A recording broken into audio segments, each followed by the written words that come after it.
কেন্দ্রীয় মন্ত্রিসভা 12টি নতুন গ্রিনফিল্ড স্মার্ট শিল্পনগরী গড়ে তোলা এবং 730টি বেসরকারি এফএম চ্যানেলের জন্য ই-নিলামে ছাড়পত্র দিয়েছে।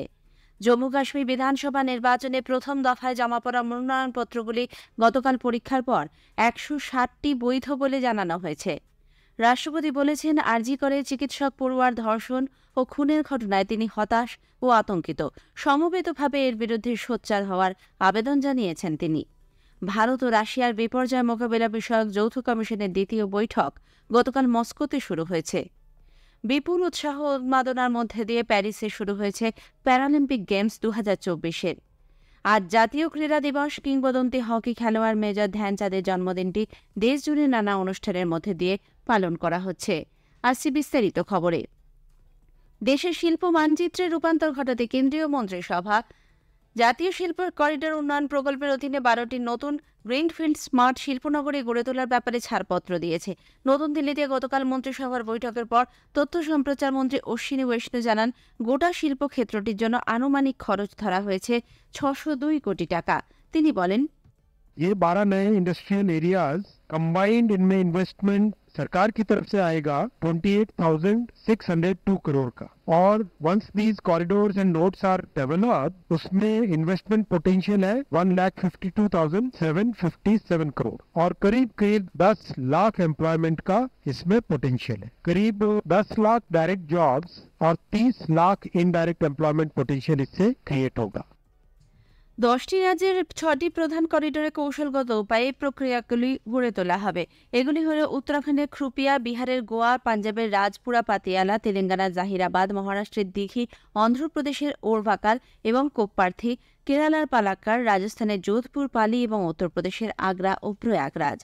অর্থনীতি বিষয়ক ক্যাবিনেট কমিটি সিসিইএ ভারতীয় রেলের 2টি নতুন লাইন ও একটি মাল্টি ট্র্যাকিং প্রকল্পের অনুমোদন দিয়েছে, যার আনুমানিক খরচ পড়বে 6,456 কোটি টাকা। এই প্রকল্পগুলির মাধ্যমে যোগাযোগ ও ভ্রমণের সুবিধা ছাড়াও লজিস্টিক খরচ ও তেলের আমদানি কমবে এবং কার্বন নিঃসরণ হ্রাস পাবে।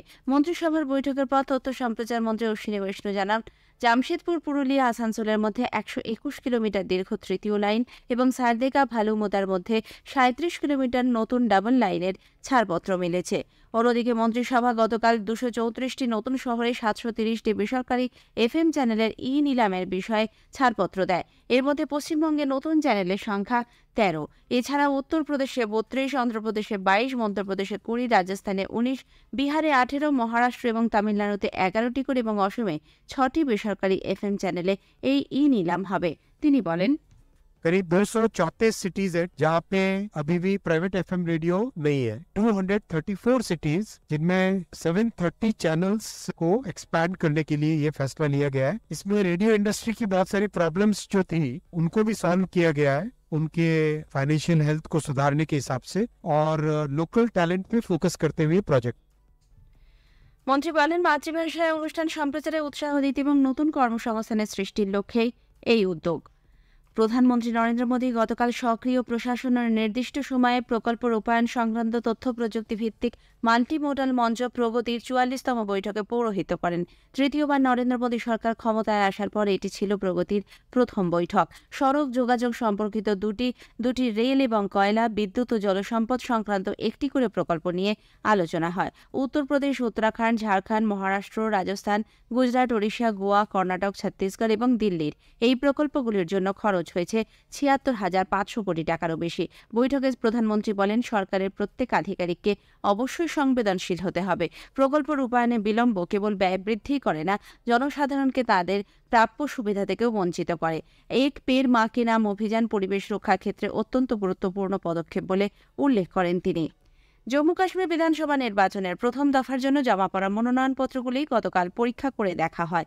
প্রথম দফায় অনন্তনাগ, পুলওয়ামা, ডোডা, কিশতওয়াড়, সোপিয়ান, কুলগাঁও এবং রামবান এই 7টি জেলার 24টি আসনে আগামী 18 সেপ্টেম্বর ভোট গ্রহণ। ঝাড়াই বাছাইয়ের পর 160টি মনোনয়ন বৈধ বলে গ্রাহ্য হয়েছে। প্রার্থীপদ প্রত্যাহারের শেষ দিন 30 আগস্ট। উল্লেখ্য, 5,66,000 তরুণ ভোটার সহ 23,27,000-এরও বেশি ভোটদাতা বিধানসভা নির্বাচনের প্রথম পর্যায়ে তাদের ভোটাধিকার প্রয়োগ করবেন। যতদিন এগোচ্ছে নির্বাচন পর্ব ক্রমশ জমে উঠেছে, চলছে জোরদার প্রচারাভিযান। নির্বাচন কমিশন হরিয়ানায় বিজেপির প্রচারাভিযানে শিশুর ব্যবহার করা নিয়ে অবস্থান নিয়েছে। হরিয়ানার মুখ্য নির্বাচনী আধিকারিক রাজ্য বিজেপি সভাপতিকে অবিলম্বে উপযুক্ত ব্যবস্থা গ্রহণের পাশাপাশি কারণ দর্শানোর নোটিশ পাঠিয়েছেন। আজ সন্ধ্যে 6টার মধ্যে বিজেপিকে ওই ভিডিওর ব্যাপারে তাদের বক্তব্য জানাতে বলা হয়েছে। নির্বাচন কমিশনের নির্দেশিকা অনুযায়ী ভোট প্রচারে কোনো রাজনৈতিক দল বা ব্যক্তি শিশুদের ব্যবহার করতে পারবে না। ঝাড়খণ্ডের প্রাক্তন মুখ্যমন্ত্রী চম্পাই সোরেন ঝাড়খণ্ড মুক্তি মোর্চার সমস্ত পদ থেকে এবং হেমন্ত সোরেন সরকারের মন্ত্রী পদে ইস্তফা দিয়েছেন। জেএমএম সভাপতি শিবু সোরেনকে লেখায় চিঠিতে তিনি বলেছেন, পার্টির কাজের ধরন এবং নীতি তাকে দল ছাড়তে বাধ্য করেছে। হেমন্ত সোরেন সরকারের জলসম্পদ, উচ্চশিক্ষা ও প্রযুক্তি শিক্ষা দপ্তরের মন্ত্রী ছিলেন তিনি। বেআইনি আর্থিক লেনদেনের অভিযোগে হেমন্ত সোরেন ইডির হাতে গ্রেপ্তার হলে ঝাড়খণ্ডের মুখ্যমন্ত্রীর দায়িত্ব নেয় চম্পাই সোরেন। ঝাড়খণ্ড হাইকোর্টে হেমন্ত জামিন পাওয়ার পর মুখ্যমন্ত্রী পদ থেকে সরে দাঁড়ান চম্পাই। ফের এই পদে শপথ নেন হেমন্ত। এরপর থেকেই চম্পাই সোরেনের বিজেপিতে যোগদান করা নিয়ে জল্পনা চলছিল। কলকাতার আরজিকর হাসপাতালের ঘটনায় তিনি হতাশ এবং আতঙ্কিত বলে রাষ্ট্রপতি দ্রৌপদী মুর্মু জানিয়েছেন। 9ই আগস্ট চিকিৎসক ধর্ষণ ও হত্যার ঘটনাটি প্রকাশ্যে আসার পর তার প্রথম সরকারি বিবৃতিতে রাষ্ট্রপতি গতকাল বলেছেন, নৃশংস এই ঘটনা গোটা দেশের মানুষকে স্তম্ভিত করে দিয়েছে। যথেষ্ট হয়েছে, আর নয়, সমবেতভাবে এই বার্তা নিয়ে সোচ্চার হতে জনসাধারণের প্রতি আবেদন জানিয়েছেন তিনি। মহিলাদের বিরুদ্ধে অপরাধের ঘটনার সাম্প্রতিক বাড়বাড়ন্ত নিয়ে শ্রীমতী মুর্মু বলেছেন, এর শিকড় খুঁজে বের করতে সততার সঙ্গে আত্মসমীক্ষা করা প্রয়োজন। তার কথায়, ছাত্রছাত্রী, ডাক্তার এবং নাগরিকরা যখন কলকাতায় প্রতিবাদ করছেন, তখন অন্য কোথাও শিকারের অপেক্ষায় রয়েছে অপরাধীরা। এমনকি শিশু কন্যারাও রেহাই পাচ্ছে না। কোনো সভ্য সমাজ কন্যা এবং বোনেদের এ ধরনের নির্যাতনের শিকার হতে দিতে পারে না। এ খবর আপনারা শুনছেন আকাশবাণী থেকে। ভারত এবং রাশিয়ার বিপর্যয় মোকাবিলা বিষয়ক যৌথ কমিশনের দ্বিতীয় বৈঠক গতকাল রাশিয়ার মস্কোতে শুরু হয়েছে।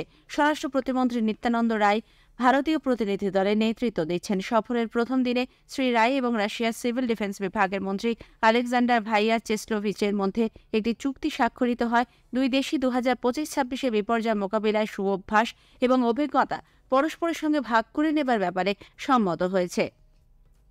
ভারত এবং ইসরায়েল বিদেশ দপ্তরের সপ্তদশ আলোচনা গতকাল নতুন দিল্লিতে অনুষ্ঠিত হয়। ভারতের হয়ে নেতৃত্ব দেন বিদেশ সচিব বিক্রম মিস্ত্রি। অন্যদিকে ইসরায়েলের পক্ষে নেতৃত্বে ছিলেন সে দেশের বিদেশ মন্ত্রকের ডিরেক্টর জেনারেল ইয়াকভ ব্রিটস্টেইন। দুদেশের কৌশলগত অংশীদারিত্বের উপর গুরুত্ব দিয়ে দ্বিপাক্ষিক স্বার্থ সংশ্লিষ্ট বিভিন্ন বিষয়ে আলোচনা করেন তারা।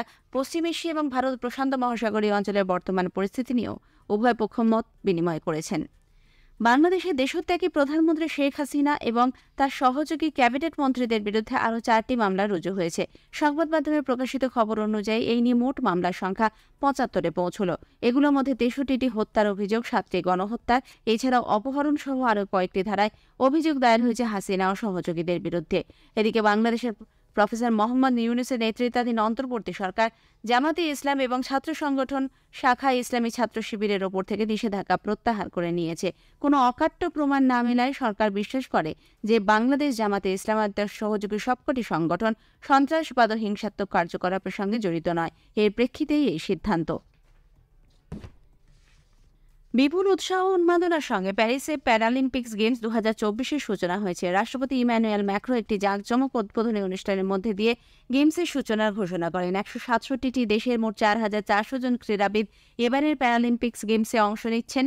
2020 টোকিও প্যারালিম্পিক্সে জ্যাভলিন থ্রো বিভাগে স্বর্ণপদক জয়ী সুমিত আন্টিল এবং টেবিল টেনিসে বিশ্ব রেকর্ডধারী ভাগ্যশ্রী যাদব ভারতীয় দলে নেতৃত্ব দেন।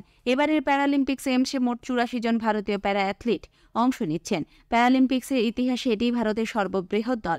ভারতীয়রা মোট 22টি ক্রীড়া বিভাগের 12টিতে অংশ নেবেন।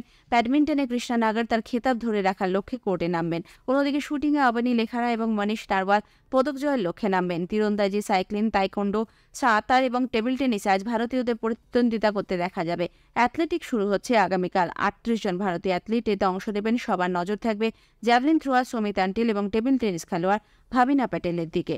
প্রধানমন্ত্রী নরেন্দ্র মোদী 140 কোটি দেশবাসীর শুভেচ্ছা ভারতীয় দলের সঙ্গে রয়েছে বলে জানিয়েছেন। এক সামাজিক মাধ্যমের বার্তায় তিনি বলেন, ক্রীড়াবিদদের সাহস এবং মনোবল সমগ্র দেশকে অনুপ্রেরণা যোগায়। কিংবদন্তি হকি খেলোয়াড় মেজর ধ্যানচাঁদের জন্মদিনটি আজ জাতীয় ক্রীড়া দিবস হিসেবে পালিত হচ্ছে। এই উপলক্ষে দেশজুড়ে নানা অনুষ্ঠানের আয়োজন করা হয়েছে। কেন্দ্রীয় যুব বিষয়ক এবং ক্রীড়ামন্ত্রী মনসুখ মান্ডভিয়া দেশের নাগরিকদের আজ কমপক্ষে 1 ঘণ্টা আউটডোর স্পোর্টসে অংশ নেওয়ার আহ্বান জানিয়েছেন। শেষ করার আগে খবরের বিশেষ কিছু অংশ আরও একবার। কেন্দ্রীয় মন্ত্রিসভা 12টি নতুন গ্রিনফিল্ড স্মার্ট শিল্পনগরী গড়ে তোলে এবং 730টি বেসরকারি এফএম চ্যানেলের জন্য নিলামে ছাড়পত্র দিয়েছে। জম্মু কাশ্মীর বিধানসভা নির্বাচনের প্রথম দফায় জমা পড়া মনোনয়নপত্রগুলি গতকাল পরীক্ষার পর 160টি বৈধ বলে জানানো হয়েছে। বিপুল উৎসাহ উন্মাদনার মধ্যে দিয়ে প্যারিসে শুরু হয়েছে প্যারালিম্পিক্স গেমস 2024-এর। আর জাতীয় ক্রীড়া দিবস, হকি খেলোয়াড় মেজর ধ্যানচাঁদের জন্মদিনটি দেশজুড়ে নানা অনুষ্ঠানের মধ্যে দিয়ে পালন করা হচ্ছে। খবর শেষ হলো।